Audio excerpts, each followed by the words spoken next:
السلام علیکم ورحمۃ اللہ وبرکاتہ۔ بسم اللہ الرحمن الرحیم، والصلاة والسلام علی رسولہ الکریم وعلی آلہ وصحبہ اجمعین، اما بعد۔ میرے محترم بھائیوں، بہنوں، دوستوں، بچوں، بچیوں، رمضان کی برکتیں اللہ تعالی ہم سب کو نصیب فرمائے۔ اب تو جاتا ہوا رمضان ہے۔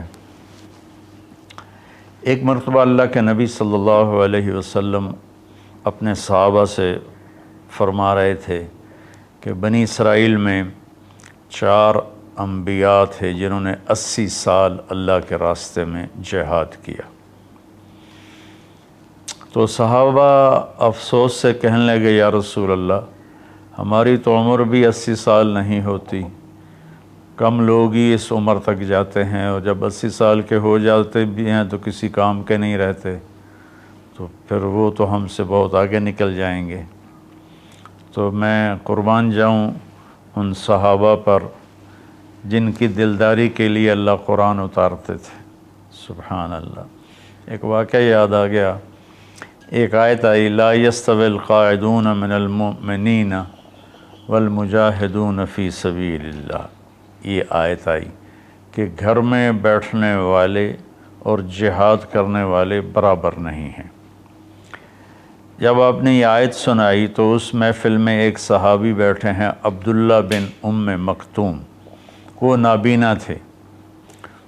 وہ کہنے لگے، یا رسول اللہ، میں تو جہاد کے قابل ہی نہیں ہوں، تو آپ کا رب کہہ رہا ہے کہ گھر میں بیٹھنے والے اور جہاد کرنے والے برابر نہیں، تو مجھے تو اندھا اللہ نے بنایا، تو میں اس نعمت سے محروم ہو گیا، تو میرے لیے کوئی گنجائش نہیں ہے۔ تو سبحان اللہ، جبریل دوبارہ واپس آئے ایک لفظ لے کر، پورا جملہ نہیں، صرف ایک لفظ۔ پہلے آیت اتری، لا یستوی القاعدون من المؤمنین والمجاہدون فی سبیل اللہ۔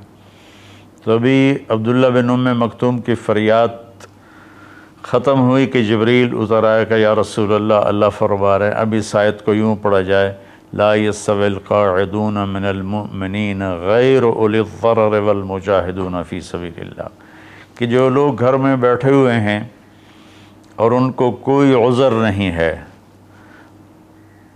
اور وہ اللہ کے راستے میں جہاد نہیں کرتے، تو وہ اور اللہ کے راستے میں جہاد کرنے والے برابر نہیں۔ ہاں، جن کو عذر ہے اور وہ اس عذر کی وجہ سے نہیں جا سکتے، تو ان کے لیے اتنا ہی اجر ہے جتنا اللہ کے راستے میں جہاد کرنے والوں کا اجر ہے۔ یہ ایک ایسی جماعت اللہ نے دنیا میں بھیجی، 1,24,000 صحابہ تو حج میں تھے، صحابہ کی تعداد اس سے زیادہ ہے، وہ 1,24,000 حج کی حاضری تھی۔ تو اللہ تعالیٰ نے ان کی طفیل پوری امت پہ کرم کیا۔ جب وہ غمگین ہوئے کہ ہم تو 80 سال جیتے بھی نہیں، تو ہم ان کے برابر کیسے ہوں گے، تو جبریل آ گئے، یا رسول اللہ، اپنی امت کو ایک خوشخبری دیجیے، انا انزلناہ فی لیلۃ القدر وما ادراک ما لیلۃ القدر لیلۃ القدر خیر من 1000 شہر تنزل الملائکۃ والروح فیہا بإذن ربہم من کل امر سلام ہی حتی مطلع الفجر۔ سبحان اللہ۔ اللہ تعالیٰ نے فرمایا کہ ہم نے قرآن کو لیلۃ القدر میں اتارا۔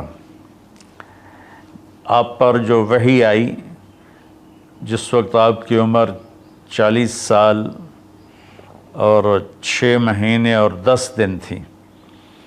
یہ 40 سال 6 ماہ 10 دن ہیں چاند کے سسٹم کے لحاظ سے، محرم، صفر، ربیع الاول۔ انگریزی مہینوں کے لحاظ سے آپ کی عمر اس سے بھی کم تھی۔ تو جبریل آئے پیر کی رات غار حرا میں 21 رمضان کہ یا رسول اللہ، اللہ نے آپ کو نبی بنایا۔ پھر وہ روایت الگ ہے، خیر۔ تو اللہ تعالیٰ نے یہ آیت اتاری کہ کہ ہم نے قرآن کو اتارا لیلۃ القدر میں۔ پھر اللہ کہتا ہے فما ادراک ما لیلۃ القدر، تمہیں کوئی خبر بھی ہے کہ لیلۃ القدر کیا ہے؟ پھر اللہ نے خود جواب دیا لیلۃ القدر خیر من الف شہر، لیلۃ القدر 1 مہینوں کی بندگی سے زیادہ اجر رکھتی ہے۔ ایک رات عبادت کرو تو 1000 مہینوں سے اس کا اجر زیادہ ہے، 83 سال سے بھی اوپر چلا گیا۔ پھر اللہ نے دوبارہ فرمایا کہ لیلۃ القدر کیا ہے؟ تنزل الملائکۃ، اس میں فرشتے اترتے ہیں، والروح، جبریل اترتا ہے، فیہا من کل امر سلام ہی حتی مطلع الفجر، اور یہ فجر کی طلوع فجر تک یہ رات اپنی برکتوں کے ساتھ رہتی ہے۔ اب اللہ تعالیٰ نے لفظ قدر کے جتنے مطلب تھے نا، سب کا احاطہ کیا ہے اس چھوٹی سی صورت میں۔ انا انزلناہ فی لیلۃ القدر، ہم نے اس کو لیلۃ القدر میں اتارا۔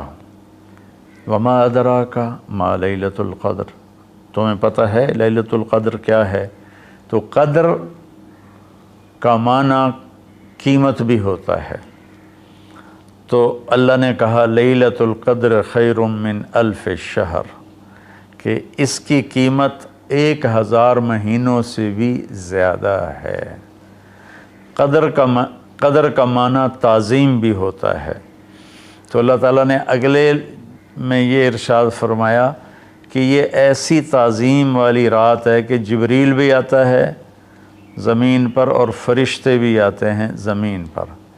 قدر کا ایک معنی تنگی بھی ہوتا ہے، فقدر علیہ رزقہ فیقول ربی اہانن، تو اللہ تعالیٰ اسی میں یہ فرما رہے ہیں کہ اس رات زمین پر اتنے فرشتے اترتے ہیں کہ زمین تنگ پڑ جاتی ہے، تنگ پڑ جاتی ہے۔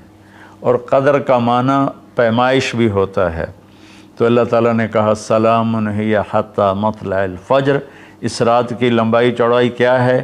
سورج ڈوبنے سے اس کی رحمتیں شروع ہوتی ہیں اور فجر کے طلوع ہونے تک اس کی رحمتیں باقی رہتی ہیں۔ اس طرح قدر کے لفظ کے ہر معنی کو اللہ نے انتہائی خوبصورتی کے ساتھ اس چھوٹی سی صورت میں بیان فرمایا۔ تو اللہ تعالیٰ نے ہمیں اتنی ہمارے ساتھ مہربانی فرمائی کہ ہم اگر ایک رات جاگ لیں تو ہم 83 سال کی بندگی سے زیادہ اجر پا سکتے ہیں، لیکن اللہ نے اس کو چھپا دیا۔ 21، 23، 25، 27، 29 ان 5 راتوں میں چھپا دیا۔ اچھا، چھپایا کیوں؟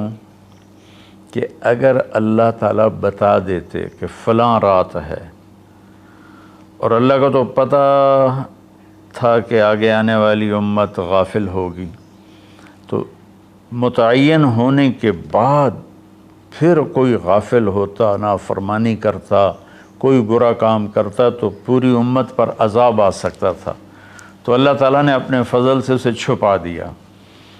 ایک تو اس وجہ سے کہ معلوم ہونے کے بعد قدر نہ کریں تو پکڑ آئے گی، دوسرا اس طرح کہ ہمیں 5 راتیں جاگنے کا موقع مل جاتا ہے کہ شاید یہ رات ہو، شاید یہ رات ہو۔